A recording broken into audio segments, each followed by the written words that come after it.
everyone, to the session we've all been waiting for, the research strategy session. I'm Carol Guest. I lead our product management team at User Interviews, and I'm joined today by three amazing panelists that I can't wait for you to hear from. We've got Devin Harold, who leads design research for financial services at Capital One. We'll have Devin. We've got Tyler Medina, who's a design research and innovation consultant. And we've got Vanessa Van Schyndel, who is a user experience researcher at Figma.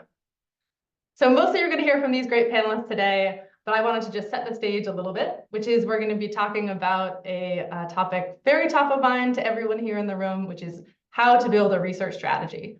So we're going to talk about how to discover really high impact research. We're going to talk about how to make time for that research.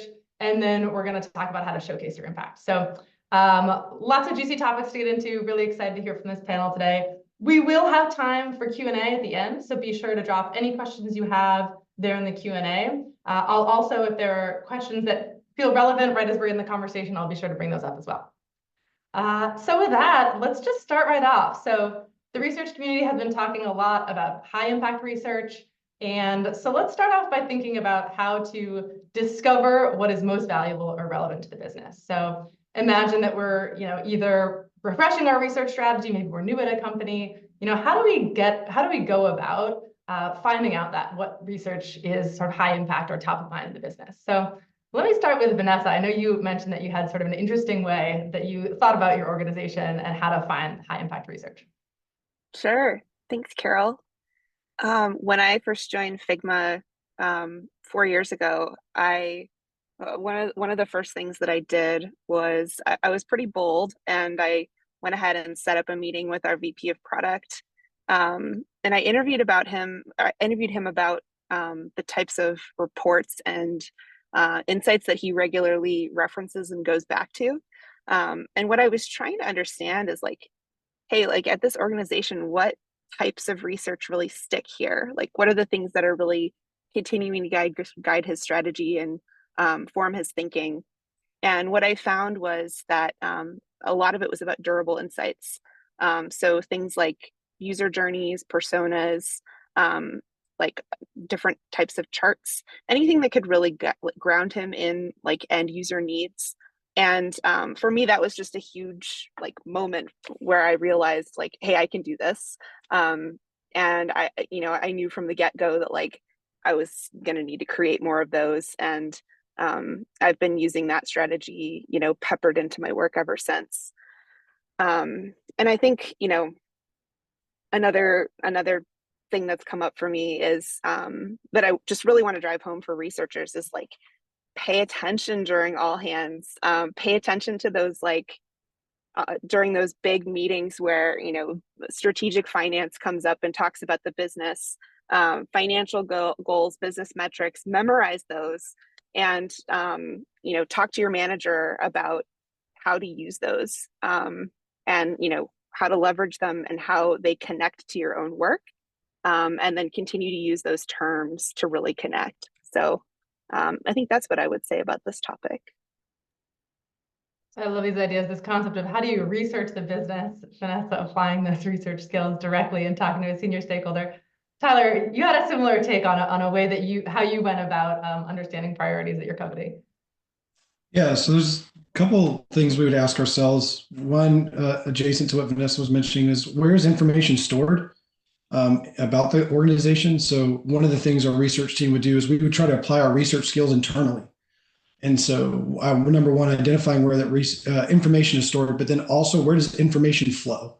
That was another piece that's important, which can happen at all hands, that can happen at quarterly kickoffs in multiple parts of your organization.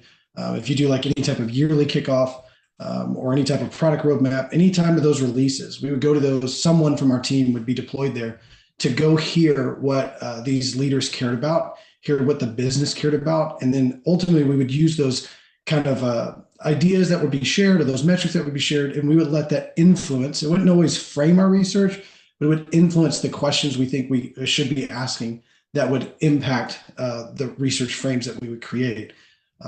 We would also try to kind of create design our own ontology of the business.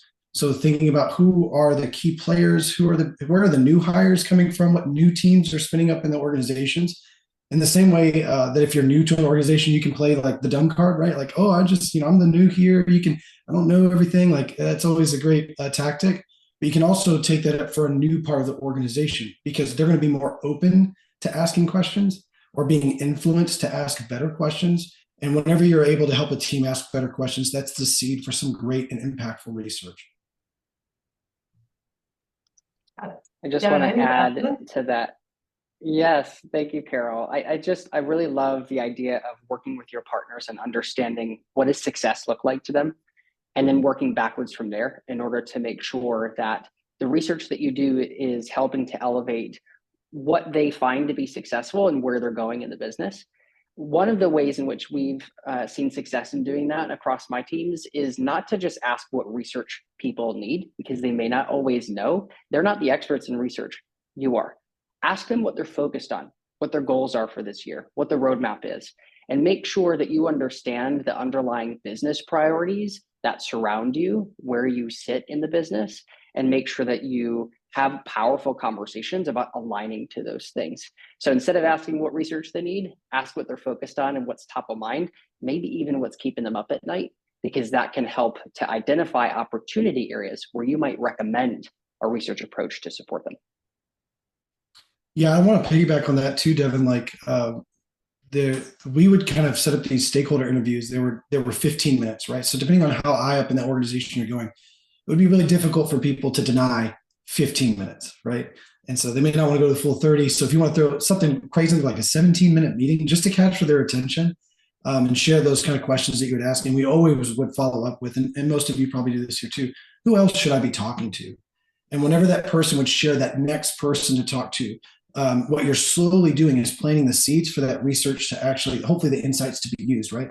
Because they've talked with you, there's a little bit of investment there, which creates that appetite for the outcome of the research, which I know is something we plan on talking about here in a moment. But starting at the top with those little 15-minute conversations, taking those notes, sharing that among the team, it's a really, really powerful way to begin to get people excited about the research that you plan on doing.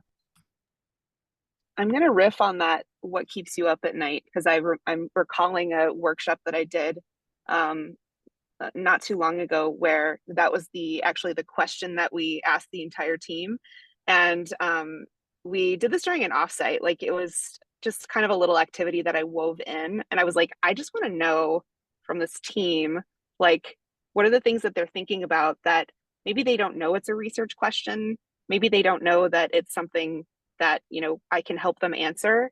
And we just did a big brainstorm using FigJam, of course, and sticky noted out, like, what keeps you up at night, what are your greatest fears, and it was very revealing. So I think, yeah, that's a wonderful way of really just shaking out like people's big doubts and big questions.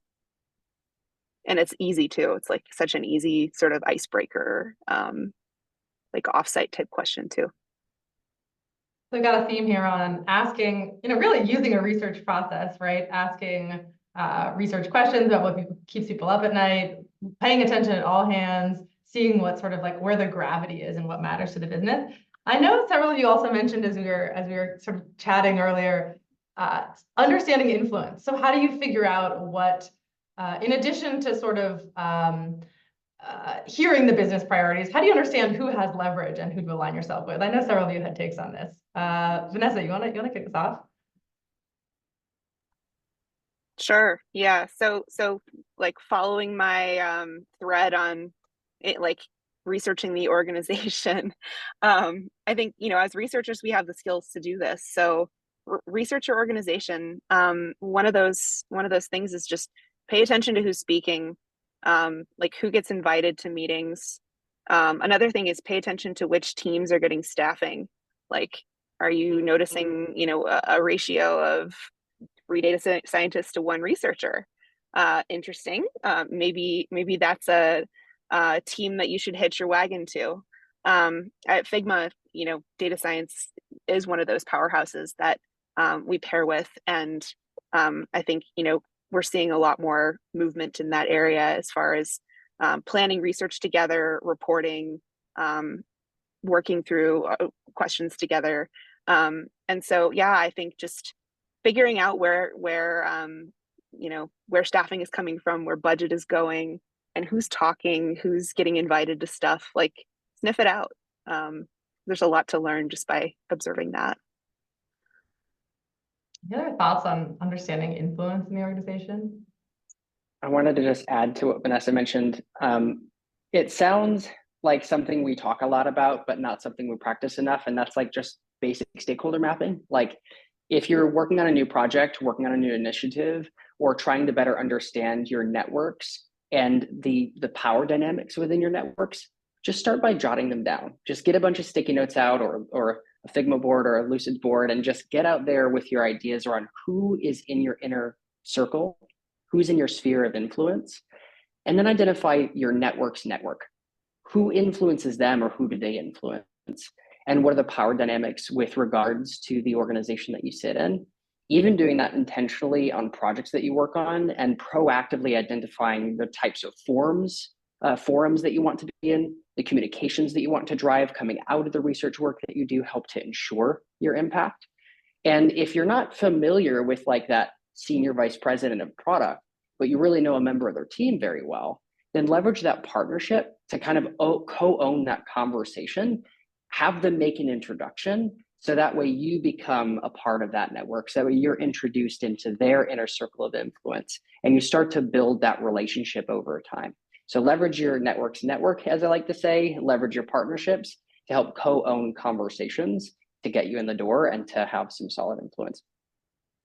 Yeah, another point that's connected to this, even thinking outside, it's depending on the project or how mature your organization is in its research practice or design or product practice. But something we found to be really helpful is to look outside our immediate organization. So we would start finding partnerships with finance, start finding partnerships with legal, start finding partnerships with these other really great entities across the enterprise. And by hearing what they were interested in, allowing our stakeholder interviews to take us down those paths was really great, because then we can map how research existing insights could impact their teams.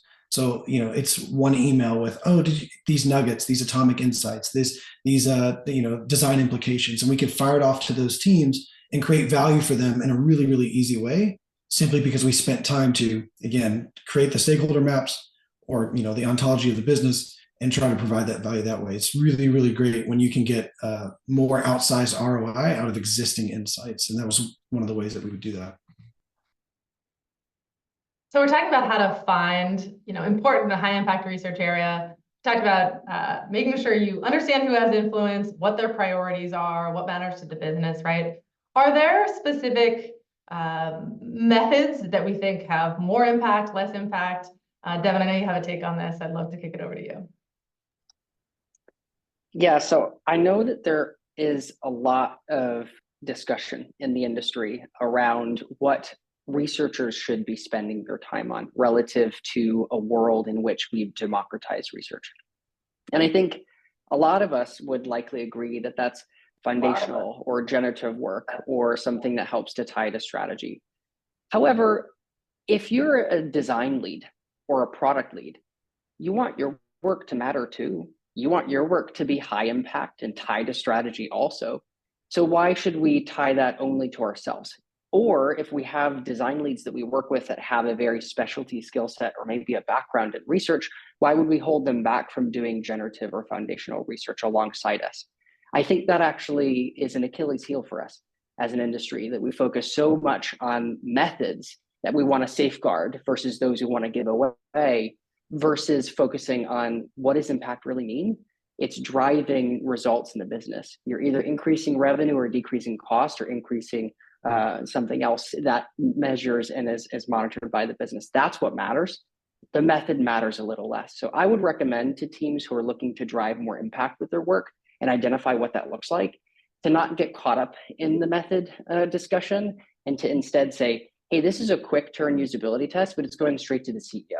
So that's going to elevate our team and the influence that we're driving in the business, because it helps to give us some more street cred with regards to our small but mighty research team, versus me saying no to that project for the foundational set of interviews or dire studies that might not have as many legs to stand on. So really focus more on the impact and the stakeholders and the decisions that are coming out of the work itself, rather than just the method alone when you're thinking about how to drive strategy. So I'd love to talk sort of rubber meets the road now. So we have, we've interviewed our stakeholders, we know what matters to the company, but I think one of two things can happen, and I'd like to take to both of these. One is, I am a product manager, so I'm the stakeholder here. I might ask for work that is actually not very valuable, but I think it's important. So question, how do you, address people who might be asking for less high value work? And then I think as a related point, I'd also love to get into how do you make time for what you think is the highest value work? I think they're sort of two sides of the same coin, right? So yeah, let's hear it. I would love to know, how do you actually help your teams focus on those right areas once you've discovered them, and maybe how do you deal with a stakeholder like me? So I'll kick it over to Tyler to kick us off here. Yeah, I was listening to some of the talks. What one panelist shared, they said that there's not always a right answer to this. You have to think about where your research team sits in the business, and those reporting structures and all those different dynamics. And so just want to kind of preface that, because some of these great things I know that Devin and Vanessa might share here in a moment too, is a lot of folks are like, but I can't do that. And so you have to find those ways that works best for your organization and feel confident about pursuing it. But one of the ways that Carol, you mentioned, if I were to come to you, and it doesn't seem like that research seems helpful, those soft skills are so important here in those moments. And if you don't have them, grabbing someone that does and leveraging them, their voice, their impact, that relationship is really, really key here. But we always framed it internally as just ask better questions. So, in my background, I was the former director of design research at Assurance, so large enterprise, really big teams. Devin, just like you mentioned, small but mighty research team, right? So whenever we come up against this, we'd have to think about prioritization, all those wonderful challenges, but just simply sitting with someone and trying to hear what they're wanting to learn and starting to direct the conversation that way. I think I need to do this type of study. And instead of saying, no, you don't, you say, well, you might. Let's talk about what you're trying to learn. A lot of times when we're trying to fight for the right methodology, or what we should be fighting for is really just the truth, trying to uncover insights. And that can happen multiple ways, and helping people understand that. And sometimes you leverage time, right? Okay, yeah, we can do this, but it's going to take X amount of time. But we also have this route, or we have existing research and insights that we could absolutely leverage. And this will help get you further down the road. Would you like to check out what we have? Can we have a conversation with your team around that? And when you start giving people these different options and the ability to choose, you're ultimately able to hopefully able to guide them away from a methodology or from something that they're looking for that's not going to produce the outcomes that they're desiring. So I love this. Imagine I'm the product manager here. I'm saying, oh, I just want to validate this idea, Vanessa. How might you approach me in a case like that if I just come to you with maybe a really specific request? You shared an idea here. Yeah, we have a couple of different strategies for dealing with that. But one that I really love that kind of helps, I guess, disambiguate the amount of, the projects that researchers, sorry, I'm jibber jabbering, researchers have on their plate at any given time is at the beginning of our planning cycle. So maybe every quarter or every half, we go through this exercise where we have our stakeholders help us map their research questions to a prioritization matrix. So it's really simple. It's just it's a 2x2, and the two axes, the horizontal axis is our risk. So low risk, high risk, and then opportunity. So opportunity is well understood, is at the top, and then things that are more ambiguous towards the bottom. So we talk through hey, this half, these are all the big questions that we have that we need solved, need answered. Where do these shake out in terms of risk and in terms of our understanding of the opportunity? And so what happens is everything that is really risky and ambiguous gathers sort of in this bottom quadrant. And those are our big, juicy research questions. And typically we can only take, maybe 2, 3 during a half cycle. Then right above that is like risky, but relatively understood. And those tend to be more like usability tests or iterative testing. We might have, maybe 3 or 4 or 5 of those throughout the half. And then at the bottom quadrant, there's like ambiguous opportunity, low risk. And those tend to be like, let's like figure out what we know, get scrappy, move forward. And that's where we can share like, hey, we have this report. This might actually help guide us and clear up some of those questions that we have. And then at the top left is ship it and measure. So ship it, let's go with our best guess. And this like really forces the team to like look at this and say, hey, there's only 1, 2 researchers focused on this. If we can only do a couple of things in each of these quadrants during the half, like which of these are we going to do? And then we go into a deeper exercise where I have them talk about, what are the actual, research questions and what is the impact of having that research. So we spend a good deal of time together on that matrix. And I think what's cool about that is there's like, you can see like how a researcher's half might boil down. Like, because I'm not completely embedded in the day-to-day of my teams, I support 3 teams within my pillar. Like I can pick and choose some of the meetings that I go to, but they're not like, they don't know exactly what I'm doing at all times. So sort of disambiguating that a little bit and showing like, hey, here's like the variety of questions that I can answer. Here are the methods that we use. And like the kind of the time frame for getting those things answered helps build the team's muscle for understanding, what might be a big question versus what might be something a bit smaller, more iterative. And so I think over time, like it works to your advantage in a lot of different ways, but having that shared surface where everything shakes out is just super helpful. And people can go back and reference that all the time to see where we're at. So that's one of my favorite methods. And I can say that as a product person, we love 2x2s as well. Devin loves 2x2s. Who doesn't? It's really speaking my language, right? The idea that we do so much prioritization on the product side in a 2x2, and if you're forcing me to think that way, I'm immediately going to appreciate it. Devin, anything to add on this? I know your team uses a similar method. We do. I've seen the 2x2 work really, really successfully in doing 2 things. One, helping to prioritize the actual work that is on the plate and ahead of us, but also teaching our partners how to think about research in different ways other than only, I think I need research because this project's really important.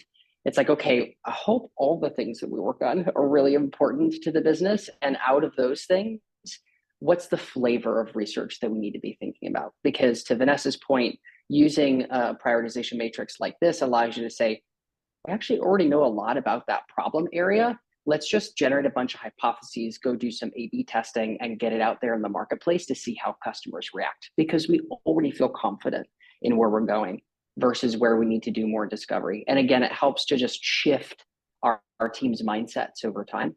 I also wanted to add something that's maybe not controversial, but something that we should all be considering as well. If you're working with a new partner and they don't yet understand the value or the details of research, your best bet might actually not to be try and educate them on what is the right research method or the wrong research method. Kind of, Carol, if you were my product partner and I'm trying to build trust with you, maybe the best way is, I know that the method or the approach that you want may not be the best, but I'm willing to tackle that right now because I'm putting a coin in the trust bank to say, I'm going to do a really good job on this project for you so that you become an advocate. To what we were talking about with Tyler earlier, this idea of like having advocates and building those trusted partnerships. Maybe it is worth me doing a project that I'm not so jazzed about right now to build that trust and create that advocacy. So that way, next time we have a conversation, it's a little easier to challenge that thinking because we've already built up trust together as a team. One of my favorite books is called Radical Candor, and it's on the apex. She describes an apex of being able to challenge someone directly, but only if you care personally. So how do you build that trusted care between you and your partners so you can challenge each other in the future rather than starting your relationship from rocky ground, trying to tell them that they're going about it the wrong way? So it's just worth thinking about your trust piggy bank as part of the conversation. Amazing. We've introduced two 2x2s in this presentation, which is truly near and dear to my heart. Tyler, you made a point in the chat I wanna make sure we get to hit, which is you mentioned asking about helping teams understand the risk of not doing the research. I'd love to hear more about how you approach that with teams. Yeah, so speaking from my experience, it's easy to feel like everything is going to be like research has to be applied to every scenario because we want to continue to provide value, right? The moment we say, oh, we're not really needed on that part, we're afraid that we're going to like shift. And this may not be true for everyone, but for some, you might feel like, oh, but now they're going to see that we're not a part of this project, or this is as important, or we're not needed. That's just not true. I think when the product managers once you build trust with those leaders and different leaders across your organization, you can say, what you're asking is not necessarily a research problem here, or this is something that you need our team involved in. This is a simple A/B test that you should run, or this is something like, based on your current what we know about our users, we won't know until we try X. And you should, as a product team, for example, if you work in like a pod model, you should carry on, test. You come back and tell us, if that changing that button, I'm thinking more about evaluative testing in this approach, but you tell us if that made the impact, and if it did, hooray! Whatever we learned, hooray! And this is also coming in frame from my team, focusing more on strategic work. So we wanted to gain behavioral insights that could influence product innovation, things like that. So going further upstream in the work, all of it's important, but that's where our focus was. Carol, kind of connected to that too. Devin and Vanessa, they gave these awesome 2x2s. And Ben mentioned too, we have a lot of different types of people and roles represented here today listening. For all my researchers specifically, something that you might want to use, and if you're a product manager, just close your ears for a second. A really well-created intake form can actually deflect a lot of bad research asks. Because if you put in the right type of questions, say, sure, I'd love to talk with you more about this. Please just answer these 5 questions, answer these 4 questions prior to us talking. And they go, I can't answer these questions. Then they probably haven't thought about what they're wanting to learn enough yet. Thus, the conversation won't be so fruitful. And then it doesn't feel combative, because on that Zoom call, now it's like, but what about this? But what about this? And what they can feel is that you're not wanting to be helpful.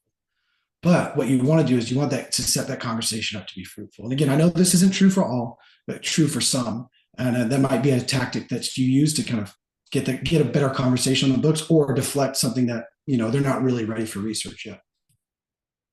Tyler, we have a question here in the chat about any examples of a great intake form. Like what are some of the questions you're asking? And then I guess for the product manager who's covering my ears, is it always a form? Is it sometimes a conversation? Like how do we actually do the intake process in a way that also builds that relationship?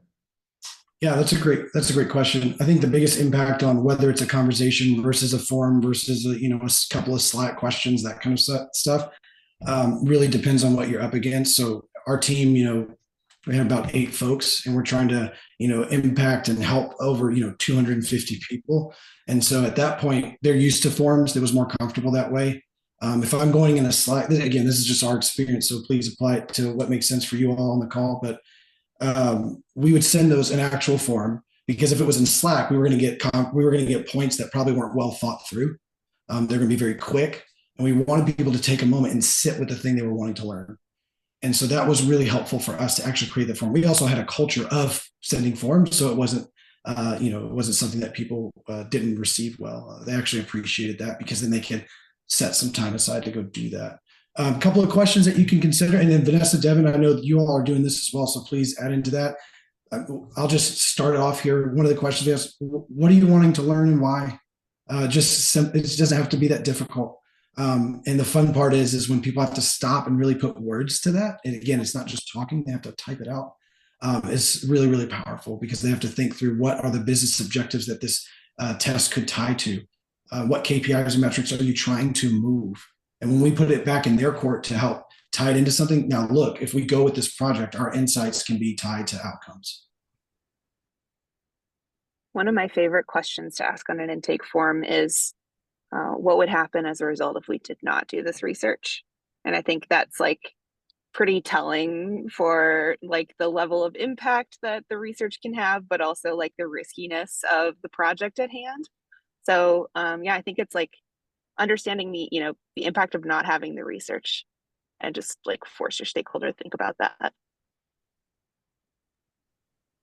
I love everything that is being said right now, and just want to add that in some circumstances with teams that I've led, we've had intake forms, we've also not had intake forms, wanting to be careful of not creating like a gating mechanism as part of an intake form. So one of the things that we've done is we have kind of a study plan document that asks those questions, but in a more like, hey, comment your actual thoughts in this document, then we'll work on it together as a more of consulting based approach and kind of co-building what that looks like. And in there, the thing I wanted to add to what Tyler and Vanessa mentioned, I love the questions that they talked about, is one of the things I've seen work really successfully is to have just a simple table that outlines what are the hypotheses that you're looking to evaluate against. What do you think is true in the marketplace or with these customers or with this like product that you're working on? How would you like to collect that information, or what things are you curious about? And then specifically on the right-hand side, outlining the decisions that are intended to be made from the work. And that's really powerful, either in an intake form or within some form of like early planning document, to get really crystal clear on the discrete outcomes that we're striving for within the work itself. Because what I found is often just asking, what are you hoping to learn, and only leaving it there can help get the conversation started, but sometimes it's too broad. Maybe people don't really know, but they do know what in their wheelhouse. If I'm a product manager, I know what decision I need to make next month. I know what product I need to launch next month. So what do I think the research will help for me to do to get to that decision? And so outlining that up front not only helps make sure that you don't have scope creep within the project itself, so you can keep things nice and bounded around those decisions, but it helps to drive really fruitful conversations right from the very beginning. That again is the theme of today, ties to business outcomes. And if the decisions they want to make don't tie to like the OKRs or the priorities of the business, you can have that conversation too. I think there's like a sweet spot in terms of form length that I just started thinking about. Like if you make your form too short, like you might get a lot of garbage. But if you make your form too long, it might detract people from filling it out because it just feels like too much effort to do. And so I think the sweet spot is, maybe like 3 to 5 questions. Like try to keep it brief enough to like get what you need from the form, but like the stuff that you don't gather from the form, you can have in a follow-up conversation. So I would just encourage you not to like create a form that's totally exhaustive or like have the stakeholder write up an entire research plan, but also like don't make it too easy for them to like throw some garbage questions in there. So just like some food for thought. Yeah. And I'll just say, as the stakeholder in the room, I love this question that Vanessa mentioned earlier as what would be the impact of not doing this research. I think sometimes as a product lead, you feel like you should do research on most things, right? Or maybe you get the impression that it's a good practice to. So having the research lead say, we actually don't need to is sort of a relief, right? And I'd say similarly, having the research lead ask you what the impact is going to be really helps you feel like they're a partner in driving that impact, as opposed to the form is just here as some type of obstacle. So yes, I think there's a way to do it where you're teaching and you're sort of building that team as you're going. I'd love to shift gears now and talk more about showcasing impact. So let's imagine that we've mapped our organization. We've found the most important needs of the business. We've sort of focused our team on the higher impact work, done the research, synthesized, right? And now we're at the point of sharing out that research and sharing the insights, and then also showcasing the impact of the company. What are some practices that we use here? And as we're going into it, by the way, we got some questions in the chat about different types of impact. Like I think projects can have a variety of different types of impact. So certainly interested if there are different methods that work better with, maybe a more direct usability result versus like a more generative result. So Let's talk, I want to turn it over. I want to talk about first, just how you're sharing insights with the company. So we had some interesting conversation on this when we were first chatting. So would love to hear from any of you on like, what is the best way to read out the results of research with your stakeholders? Long preamble. Yeah, I'll pass it over to Tyler. Yeah, I don't mind to take the first crack, but there'll be a lot of great stuff shared. Something that we did as a team that we found effective is that we would think activation, not just listening. And so we want to get in the weeds with teams and activate alongside them. So this is for those who are doing research in more of like product focused organizations, right? It's probably going to be most helpful here. The idea of just doing a readout and having people come listen in, not as effective in product organizations. So what we would do is we would, instead of inviting them to a listening session, we would actually invite them to a working session. So they would be time-based, based on whatever that team was trying to accomplish and where they're at kind of in their product roadmap. But essentially we would take design thinking, or we would take human-centered design activities, design sprint activities. We would use our insights as the bedrock for those activities, and we would actually try to understand what that team was driving towards. So very similar to what we talked about, we've been talking about this entire time, really understanding what the team's focus was, what their needs were. But now, since we're in the weeds doing some design work and activation of the insights, now we can actually readily see where the impact is going to land. And so we know that it can express itself with new design implications, new design flows, all those kind of things. And for more of our more generative work, we would try to come up with design implications or experience implications. And so these would kind of be bullet points that we would believe would help impact the experience, whether internal or external. Those kind of things are what teams really latched onto, because they would have these as takeaways. We should go rethink this part of the flow through. We should go try to explore how copy could change here. And providing them those type of tools, really, really powerful. Actually working alongside them with the insights, really, really powerful. Dovetailing on that, Tyler, I love that. I work with this brilliant researcher named Krista Simon. Shout out Krista if you're on the call. Who showed me this method of going through survey data with like the team. So we use FigJam for like everything here at Figma, obviously. And she printed off or screenshotted all of the results from the survey, dropped it in a file, and then invited stakeholders to come in and like sticky note over the answers, highlight things, like add comments, draw conclusions, like and it was this really cool process of like kind of democratizing the findings, democratizing the data, and just understanding like, okay, what is the team curious about here? Like, what are they latching onto? What feels interesting in the final report to like go a little bit deeper on? It's also just really kind of a fun process too, to like open it up and show people what you're learning as you're learning it. Maybe plant some how might we's along the way to get the team thinking about, as a result of these findings, what are we going to do with this? So I love just like opening up the data and learning alongside the team. I 100% love everything that Vanessa and Tyler shared. And just to add two additional thoughts to help like continue to push on both ideas. I think sometimes we feel a little afraid to like hold the insights close to the chest until we've quote unquote finished analysis. But if we are doing research collaboratively, especially if partners have attended the majority of sessions along with us, and even if they haven't, it's incumbent upon us to like gut check what are the key takeaways throughout the process, to give our partners updates, but also to give them some ammunition to start thinking about solutions earlier, rather than needing to take a waterfall approach to our research process. We've seen product development over time move from more waterfall to agile methods. Why should we be any different in doing research? We should be able to trickle down insights as we're learning them and say, hey, by the way, we finished up week 1, here are the key insights. The design team, let's jump into our insight actionability session on Monday with a few ideas that you've thought about, moving into that session. So get people to be excited about moving forward, that it feels like you're building momentum and driving progress, rather than saying, oh, don't do anything yet, wait till we have the final report, because that feels more friction than it does like you're progressing the project forward.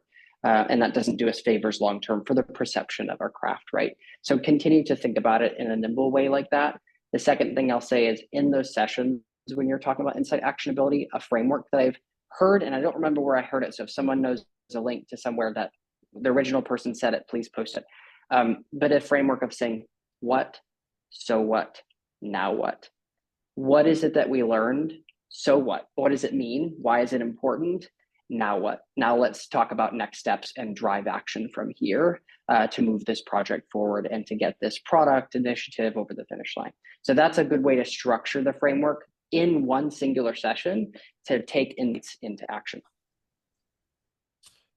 Devin, you mentioned perception real quick. I know that wasn't one of your main points, but you talked about the perception of our teams. I just had this one kind of lingering to the side. So anyone who's driving if you're people leading or leading a function of research, or a function that's not supposed to be leading research, but you found it in your kind of scope, something that we think about is what is your team known for in your organization? Because if you don't know, then the organization probably doesn't either. And so we kind of identified gaps in our organization. They weren't really great at design sprints. They weren't prolific at design thinking capabilities. So I'm moving years back now, and I know that all these words mean so many things right now, but the idea is that people did not know how what to do with what they were experiencing or how to ideate. And so we leveraged that gap and applied it within our team so insights would be used. That's why we went and learned those capabilities. And so that's what our team would be known as. We were great researchers, but we're also great activators with folks. And so finding out where your team can play will also help deflect things like the research that you don't want to do or you feels like low impact, as well as make sure that your team stays in a place where it feels valued in the organization. Let's just to jump in on that a little bit more. You've mentioned in the past, Tyler, the idea of finding your niche, like helping everyone else in the organization how to understand how to use research. This is going back a little bit to the sort of like finding the right research. Any other thoughts on that? Like, how do you help the organization understand what you're good for? Yeah, there's storytelling is going to be a big part of that. You can't move away from that. Being able to articulate well is going to be very important. It's worth the time and the effort. Sometimes if you're leading a team, if you're doing a player coach role, you may feel like, all right, I just don't have time to do that. You have to find time so that the team can latch onto language. I think I mentioned that in the chat, and I'm sure many of you would say the same thing. How we talk about what we do is very important. And so being able to give folks educate them in that language by repetition, right? And they'll begin to use those same words about your team and your organization. And that helps because then they start looking for the value, right? Back to your question on how to carve out that niche. My first place is, again, to look for the gaps. Where what ways we create product, the ways that we design things, where do they need help? And see if that gap aligns to something my team can provide. That's not always the case, can be out of our pockets of energy, so it may not be worth going after. But if it is within your pocket of energy and you can stretch into that, it's a prime opportunity to begin to provide that value and niche something out for yourself versus having to defend and try to defend against things that you don't really feel like are going to be impactful. So back to our readout. We're jumping back in again. Vanessa, you used a phrase when we were talking before the session, down with the readout, which is really stuck in my mind. And I think just to play back some of what I'm hearing, Devin, you mentioned bringing stakeholders into the sessions themselves, right? So they're involved during both crafting the research and then actually the sessions. Vanessa, you mentioned involving stakeholders in actually understanding the data, right? Like involving them in the analysis of the survey. And then Devin, and then Tyler, you talked about these activation sessions, right? Like figuring out together what the next steps are. Any other thoughts on this down with the readout? Any other things that come to mind before we jump on?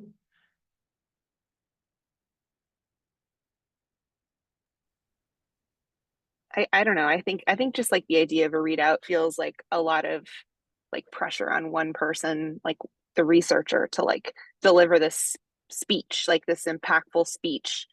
I think like that's a lot for, for one person to deliver the speech and then hope that like it resonates and hope that the team will take away with, what you hope they take away with. And I think what's been more, impactful for us as a team at Figma has been like just talking about like bringing them into the research itself. And we talked about analyzing the research, but like bring your report into a shared space where you share parts of it and then you have a discussion. You share another part, you have a discussion, and workshop the findings rather than just reading them out.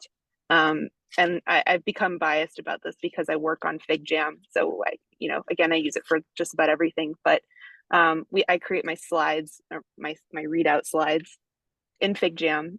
And then I have the team like sticky note over the top or like highlight things or, add like emojis and stuff like that. And then we go back over the things that have the most heat or like the most discussion and talk through them as a team. And so it's less about like me reading a report out and more about like having a discussion about what it means. Love it. All right, last question for me, and then we're gonna ask a few questions from the Q&A. So by the way, if you want to go upvote any questions from the Q&A, be sure to do so. Let's talk about showcasing impact. So you've brought the whole team along. You've read that, you've not had a readout. You've brought the whole team along with the conclusions. You're sort of talking about what's next. But at the end of the year, you might want to look back or quarter, look back at what the impact of the research team was. So I know some of you had thoughts on how to just continually showcase the impact of the research team.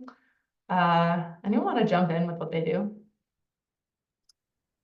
I'll start. I think it really begins by being aware and following up with your partners on what decisions that they've made as an outcome of the insights or the research that was done, where the project is. If you're in any form of similar environment where you have probably a smaller research team than there are product and design teams that surround you, then you're likely not going to be able to stay in all of those huddles and all of those meetings and in every forum to see those decisions to fruition. If you are, then that's awesome. You'll be able to get that insight real time, but document that. So what I would recommend is creating an impact tracker within your team or at some form of way to capture the results, the business metrics that you're driving against, the decisions that were made. And this can be at various different altitudes. It can be at like we made an improvement to a singular design screen, or we completely changed the roadmap or the strategy of the business, all of which you want to make sure that you capture and that you're capturing for every consultation that you provide and study that you deliver. And I think that's at least a first good step, is the behavior of capturing that information. And there's also a mixture of capturing the quantitative. So if you did support the launch of a feature and that led to 20% increase in adoption, that's awesome. But also the softer level impact is great to capture as well. Did you get great feedback from stakeholders? Did you have a product VP that might have been a little bit more difficult to nail down, but now they're attending every single session? They're super bought into your craft and the value that your team is providing. Let's capture that stuff too, because that is really going to help you elevate and amplify the work that you're doing within your team and your craft within the company as well. So just start by taking stock of what your work is doing and what decisions it's leading to, and capture that somehow, somewhere. Yeah, Devin, I love how you talk about the different levels of impact. There's like product level, strategy level. There's a level of impact that we talk about at Figma recently is like, have you created a repeatable capacity on the research team or on the team at large? And that's like, have you made a process easier? Have you created a framework that can help speed things up or create better understanding? And I think those are some of the things that we're, as researchers, we're creating these great, like maybe a template for like a research share out or a brainstorm template or a prioritization matrix. Like that is also impact, and that should not be like, not counted. So think about those things as well when you're talking about impact or reflecting on the impact that you've had. And I think those are really great, come review season when you're asked to write up what you've been up to over the last 6 months. Like any ways that you've improved efficiency or created repeatable capacities are just that's impact too. Yeah, we would also, two quick things on that. We would take stock of research that was deflected and why. And so we'd say, here's the teams that were able to run faster because we helped them identify that they could move forward. We already touched on that. The other one is, where was research reused? So if you have an Atomic Insights library, if you have, for some people, it's just a bunch of PDFs somewhere. But anytime you can share those on, and then again, to Devin's point about following up and find out, hey, where do you see this making an impact? Where do you see this expressed in the work that you all did? Is really, those are great narratives to use when it comes to review time, but also those are great examples to share with others on that, so they see the example of research being used in other ways. And Devin is sharing here in the chat some examples of impact trackers. Thanks, Devin. It sounds like it could be maybe a little bit overwhelming if you don't have an impact tracker, how to get started. Any thoughts on just like, what are some of the key things what's like the MVP version of an impact tracker? What must be included? I think the MVP version in my world is like your stakeholder feedback. If you think about your research practice like it is a business, we are trying to deliver value for the company. We spend our time and our efforts on delivering insight that drive action or drive decisions in the business. For the people that you're working with, because we're not usually the decision makers, are the decision makers, do they feel that the insights were valuable in helping them make that decision? Can you capture a quote? Can you capture something of value from them that helps to highlight that the partnership was fruitful? At least just capturing that. Many of us may work in companies where 360 peer review is part of the performance cycle. Even just capturing that could be helpful long-term in saying, am I seeing a lot more positive sentiment within our partners this year versus last year versus prior years? So I think that's an MVP version, just gather feedback. And that's as simple, and I did this just the other day, as slacking that person saying, hey, it's been a couple of weeks since we delivered that last report. What have you done with it? Was that helpful? Is there anything that could be helpful next time? And they're like, oh my gosh, that was great. It allowed us to do this and that. Just take a screenshot of that awesome quote or those exciting pieces of insight and capture that somewhere. I create a fan mail in my email. So whenever someone says something nice or exciting about me or my team, I'll actually screenshot that, send myself an email, and then park that into a folder. And that's like the simplest way that I like to think about capturing that, is just creating fan mail in that way. So that's something I might recommend this to folks as well to get started. It's a great way to think about it. Yeah, I think there can be a feeling that maybe impact has to be a direct tie to revenue or a business metric that we're tracking. And sometimes certainly research can result in that direct tie to revenue, but there are so many other impacts, to Vanessa's point, around changing a process or changing the way people think about an area. I know at user interviews, one of the most important pieces of research that we had in last year, it just was a different way of thinking about how users use our product, right? It just was. But it has fundamentally shifted something in my brain that I reference now all the time, right? So making sure that's clear. All right, I want to jump over now to the Q&A. Got a few questions here, and then we'll wrap in just a few minutes here. So we talked a little bit about this intake form. I have a question here from Sonia, who asks, do you have any guidance to share with teams about when to consider research to precede the intake form? So might be related to this 2x2, but really just that point around how do we train teams, right, about when research is a good option. Devin, any thoughts on this? I'm picking on you because you seem like maybe you're going to say something. Yeah, I would say there's two things that I think you can support your product team members with. Do you have a study or some intelligence? Let's not even call it a study yet. Do you have customer intelligence on every single one of your key priorities that you're looking to bring to life this year? So if your product team is hoping to launch a feature A next quarter, feature B the following quarter, and feature C the following quarter after that, do they have some intelligence that's going to give them some indication of whether or not they're going to be successful? If the answer to that question is no, they probably need some form of research. And research could come in various flavors. It could be just an analysis of our current data that we have today or previous research repository. or it could be a whole new study. If it is a whole new study, it could be foundational, it could be evaluative, whatever that looks like will depend on the parameters in the intake form. But first of all, just get your product partners to think about what intelligence do we currently have against this priority, and do we feel like that's enough?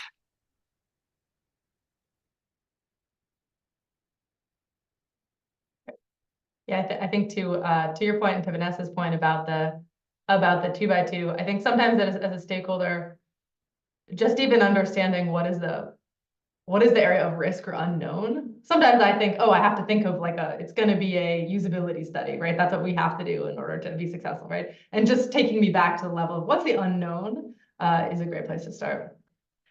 Another question here, a question from Vanessa. Annie asks, I love the idea of sharing data and working on survey data collaboratively. Any tips to recommend if a stakeholder pulls out a takeaway that you necessarily don't agree with? So how do you sort of involve in that process? Spicy. Yeah. So I think, like that's obviously worth like a discussion. I think like having a discussion on the spot is great. Like try to, get to the bottom of why they arrived at that conclusion. Also just try to empathize with them. And rather than, arguing, like try to understand their point of view. And then, maybe take it offline and have a deeper discussion. And sometimes it just comes down to like explaining, the methodology, explain what you know about the limits of certain research methodologies, and, try to come to a conclusion together. But I think at the end of the day, like people are going to come to their own conclusions about things no matter what. So I do think that it's worth, taking the conversation offline and building that relationship with the stakeholders so they know, how the research works, how, the sample size is what it is, whatever their question is, or what they've maybe misinterpreted. If there's video evidence that you can show them, oftentimes there's like additional resources that you can pull up to try to show your point of view. But yeah, I think it's all just about having a conversation as people and try to understand their point of view as well. Yeah, we're the depending on how you look at your role, I always view it as, our job is to uncover and understand, and we try to convince, but at the same point, like that's not who I'm not the convincer, I'm the researcher. And so for these, taking that little bit of responsibility off is also really helpful, because those can be very stressful situations. So on a more human level, take the stress off yourself in those circumstances, and do your best to try to bring it around. Great. We're just about at time, so I want to take a moment to thank our panelists. Actually, maybe I'll ask one more question. Anything else we didn't cover today that you want to make sure we cover? Any last sort of spiky takes, misconceptions? Can I talk about recommendations? Let's hear it.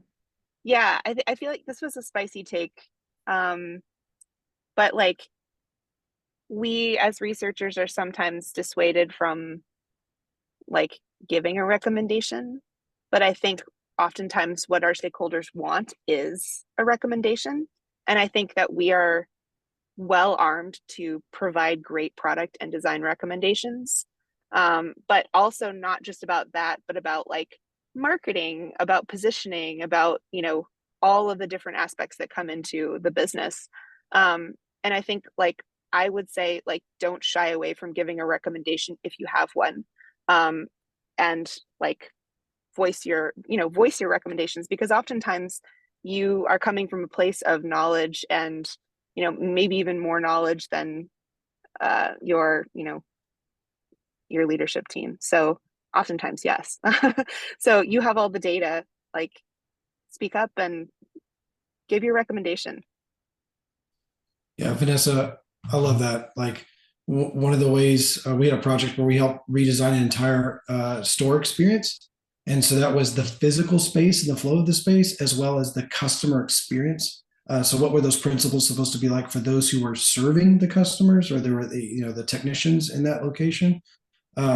there's so many wonderful ways that we can provide ideas and implications to things. And where we don't have implications, we use provocations just to get people talking. And those are really, really powerful as well. So no hot take for me, Carol, just a +1 to Vanessa. That's Wonderful.